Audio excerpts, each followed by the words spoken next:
My name is Elyssa Shroeder, and I am a third-year PhD student in the School of Social Work at the University of Georgia and a predoctoral fellow at the Center on Human Trafficking Research and Outreach. Today, I'm going to be talking about the impact of aftercare services on long-term outcomes for survivors. So as we move from this more theoretical and kind of large-scale issues, getting more into the individual and communal aspects of trafficking research.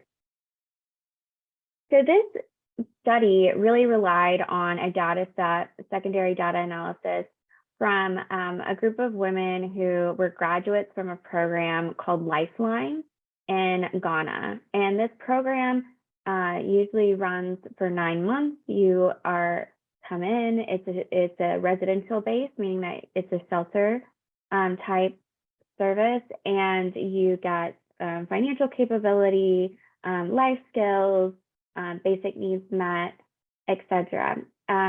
Most notably, they do not offer mental health services on site, but can do referrals. So this study looked at 144 women who had received services over a 5-year period. And this was follow-up data, and it's actually part of a longitudinal study with 3 points in time. For this particular research paper, I was only looking at the first point in time, which means that the survivors were either 1 to 5 years out from services. So still looking at long-term outcomes since they had been reintegrated back into the community for between 1 and 5 years. So the research question for this study really hinged on, do survivors' experiences in aftercare services help predict long-term physical and mental health post-exit from aftercare services compared to individual characteristics? And thinking about this research question, it's quite wordy, but what it really means is that there's a lot of research that has been done saying that things like physical versus sexual abuse, or maybe different characteristics that happen during exploitation or before exploitation contribute to better or worse outcomes.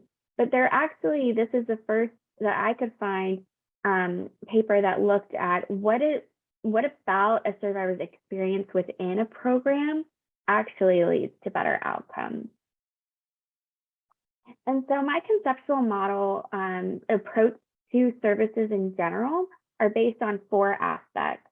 Survivor-driven, meaning that survivors get to define what their goals are and are supported for those goals by a program. Culturally rooted, meaning that at every level, different cultural aspects are not only accounted for, but they're integrated within the services.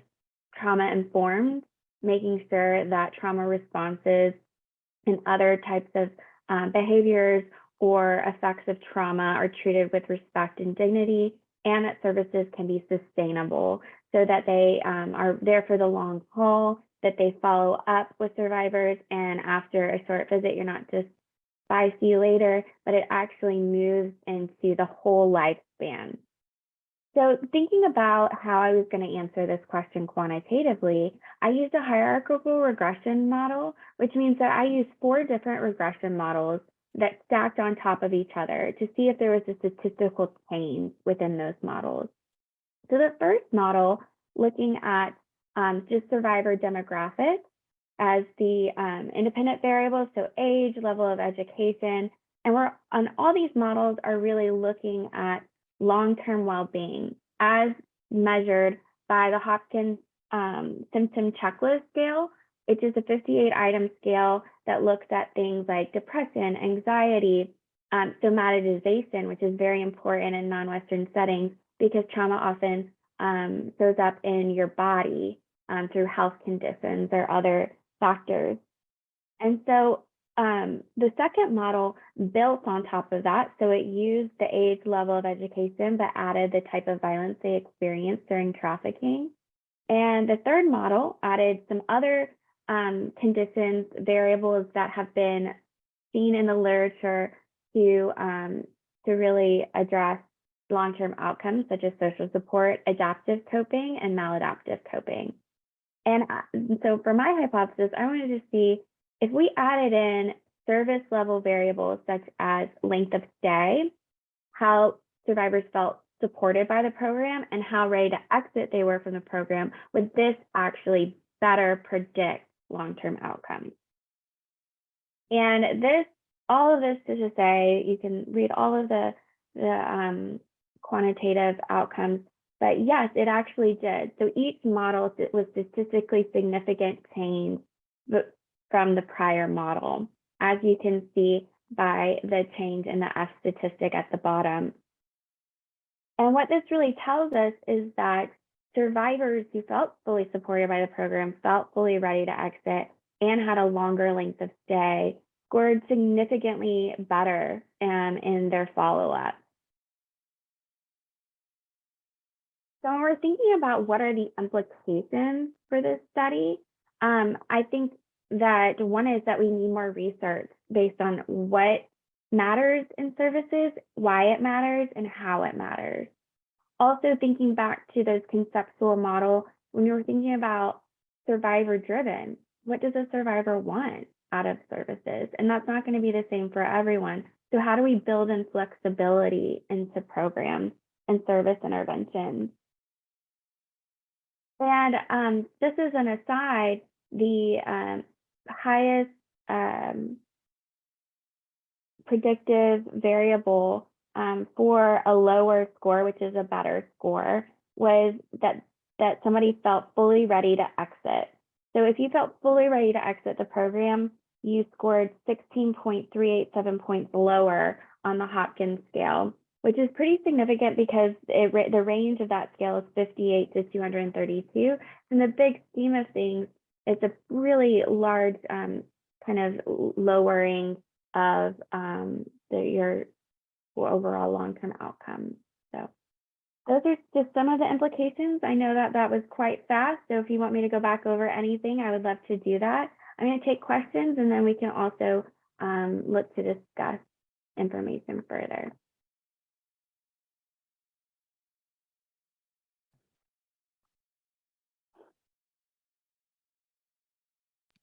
I have a quick question, Elyssa. So I was wondering if you had any questions or measures for kind of how they feel about their community's receptivity to them, like how they feel they're going to be received when they get back. Because that's something that I've been really interested in and thinking about is like kind of what are communal attitudes and things like that. And if that is any sort of predictor to their success or lack of success in their programs. Absolutely. So that in this one study, that wasn't fully captured. It was partially captured in the support scale. And we used the multidimensional scale of perceived social support. When we're thinking about that for trafficking services, you really want to look at this concept of reintegration. And I know that Justine, who is also at the University of Liverpool and one of our predoctoral fellows is looking into this quite a bit and doing great work on that. There are some really good like scales or measures about how that reintegration goes. I'm not sure if there's one for the perception of how it will go. So that would definitely be something to look into.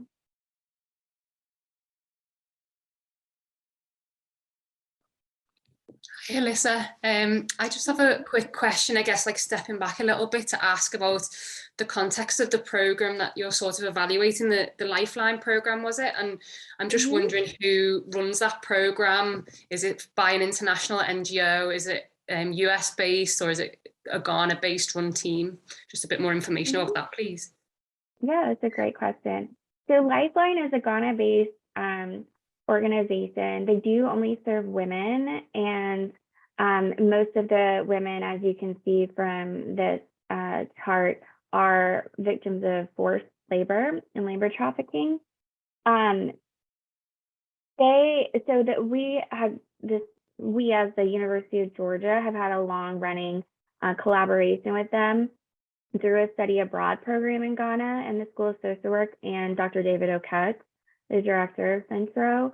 So this was the first time the program had ever been evaluated. And unlike other programs that we work with, it doesn't have that international component of being based in the UK or the Global West. and then being a kind of outsourced program model to that area. Great, that's great, thank you. And if you're interested more in what the services look like, one of the former students, Giselle Balfour, wrote her dissertation on the qualitative aspects of this, and you really get a picture for what these services look like and some more of the context. Could you put a link to that in the chat, or just, did you give the title then? Sorry, Giselle Balfour, was it? Giselle Balfour, yeah, and I can, after I finish sharing my screen, I'll definitely link to some of her work. She has at least 2 articles plus her dissertation out on it. Brilliant, thank you. That's great, Elyssa. Yeah. Yeah, and thank you, Stephanie, for sharing that resource. I have looked into it, and I will continue to keep up with it. Thank you.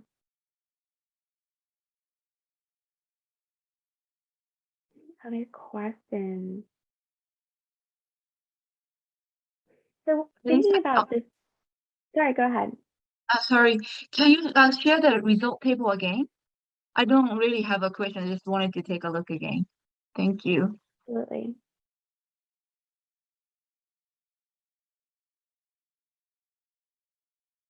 Yeah, and as you're looking at the results, one interesting thing that came out of this study that wasn't expected was that we found 2 curvilinear relationships with some of our variables, that being adaptive coping and social support. And so what I mean by curvilinear relationships is that you have to have, what we found was that you have to have a lot of adaptive coping mechanisms to make any difference. But the maladaptive coping had a significant difference right away. And so thinking through what would that look like to decrease maladaptive coping versus increasing adaptive in a program is things like self-blame, denial, things like maladaptive coping in the ways of substance use or suicidal ideation, versus what we think of as adaptive coping, which is mindfulness, meditation, self-esteem, kind of more of the positive versus negative. And I thought that was very interesting because oftentimes programs are focused on building adaptive versus decreasing maladaptive.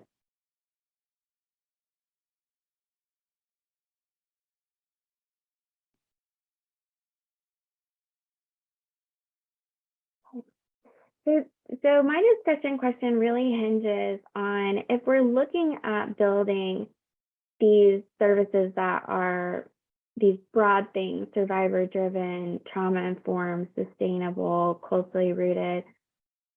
What do we do with these findings that being supported, being ready to exit, having a longer length of stay are significant, yet a lot of services are based on funding that is time limited or narrow in scope.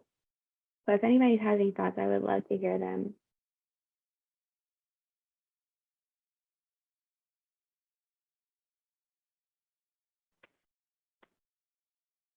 I have a thought about that. One of the organizations I used to work with, where we provided survivor care, and the idea that we always communicated with the survivors that we worked with was that we would never close our door to them.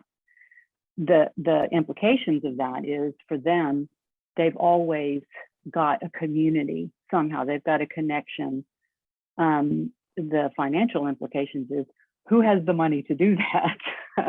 Because it's, we experienced it over and over where you've got people who are, they benefited so much from the services and they left at the time that they were ready, that they chose to leave. But then, stuff happens and they end up back in a cycle where they need some support and help to get out. And I know that, you know, that from that perspective, like within that, we had international, so outside of the US programs, but also programs in the US for survivors. And so, but the trend was the same, but different sorts of challenges overseas in the international program. Which probably had more to do with finances, not so much of the organization, but of the individual. So anyway, I think part of my thought was, in your evaluation of the program, is there a sense amongst the people, the women, that if they get in trouble or if they feel unsupported, can they come back to Lifeline and say, help, I just need somebody to talk to, if nothing else? Yeah, that's a great question. And I've also worked in services for about 8 to 10 years, so I really understand that balance of things. And you know, there's only so much I can understand from secondary data analysis. And so unfortunately, that's not one of the things that I can speak to with certainty based on this study. Giselle's study does dive a little bit more into what does it mean to feel supported and what does that look like. There were survivors that felt really restricted at a program, which is typical if you look at what is out there. Things like curfew or restrictions on movement or not being able to call people or have visitors, which we see both in the US and internationally, make a difference. And so when you think about, can I come back? There's two components to that. Do the survivors want to come back? And are they able to come back? So that's more from the programmatic side. Is there room? Is there funding? So many of funding streams are connected to things like eligibility requirements that say it has to have happened in this time period.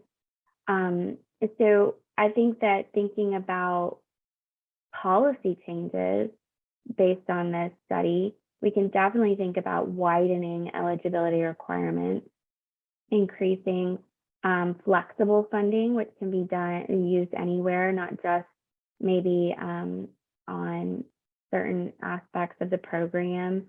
And I do think that what we see is that trafficking increases isolation. That's been very clear in the research and in narrative. And so if somebody feels supported, whether it's by a family or by a program or by the friends they've met in the program, then that is a protective factor for re-victimization. So any way to build that social support while in services, I think is a very great kind of way to do it. Okay. So with that, I think we're going to wrap up. Any final thoughts or questions? Always feel free to email or ask or chat me privately if you'd like to continue the discussion.